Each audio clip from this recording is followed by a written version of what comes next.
What's going on YouTube? Gilly's Reef here, second episode.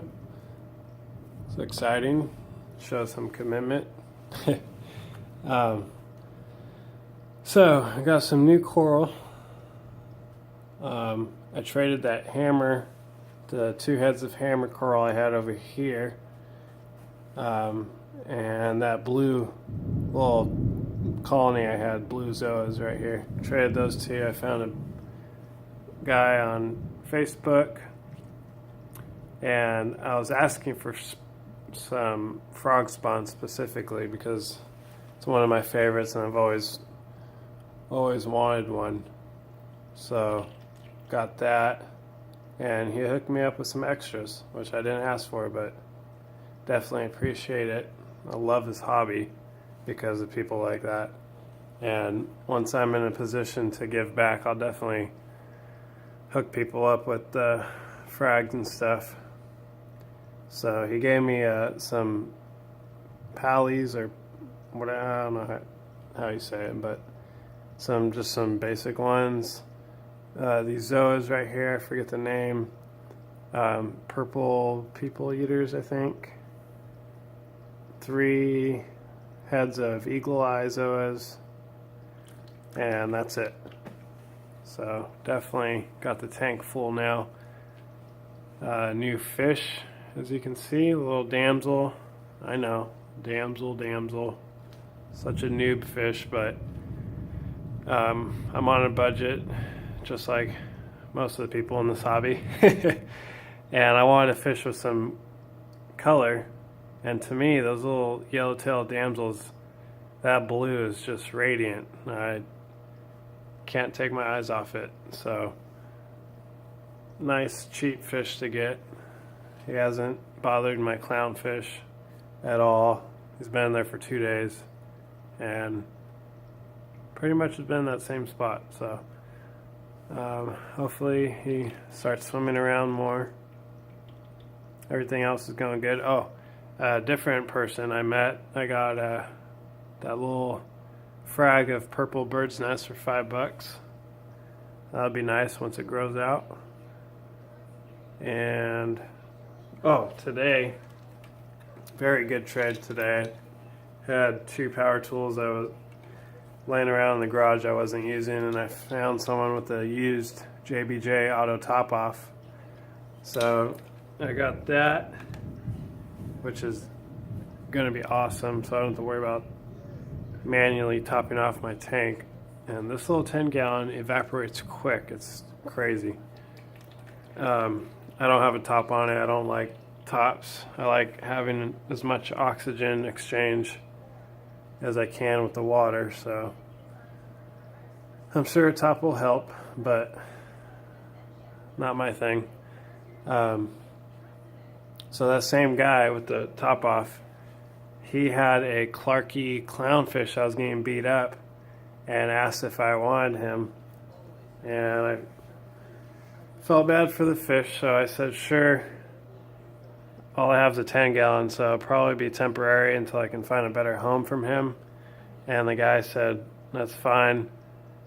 And he's not a full-grown Clarkie, but he's a good medium size, I'd say. And I'm acclimating him right now, my little DIY drip, and he'll be in there soon. So I'll have 3 fish, 2 blue-legged crabs, and 2 margarita snails. And I think I need to get a little more on the cleanup crew end, but tank's pretty nice right now. I like how it turned out. I love that sand. The grade of sand is pretty heavy. Doesn't get blown around at all. And everything else is good. This light is freaking awesome. It's a SB reef light. You can find they have their own website, and it's like a super Chinese black box. This guy made his own array and sells them for cheap. like $130. It's a little more than the cheap eBay ones, but man, these things can grow anything. There's a whole Facebook page dedicated to owners of these lights, proving to the Kessel people and Radeon people that these cheap lights can grow anything, if not better than those expensive lights. And I looked through people's pages and pictures and before and afters, and I was shocked, so I had to try it myself. And I've had it running for about a week now, I think. A little more than a week. And man, these corals have just instant response to them. I mean, you can see the frog spawn's fully open, like a fist, size of a fist. Everything else is responding well.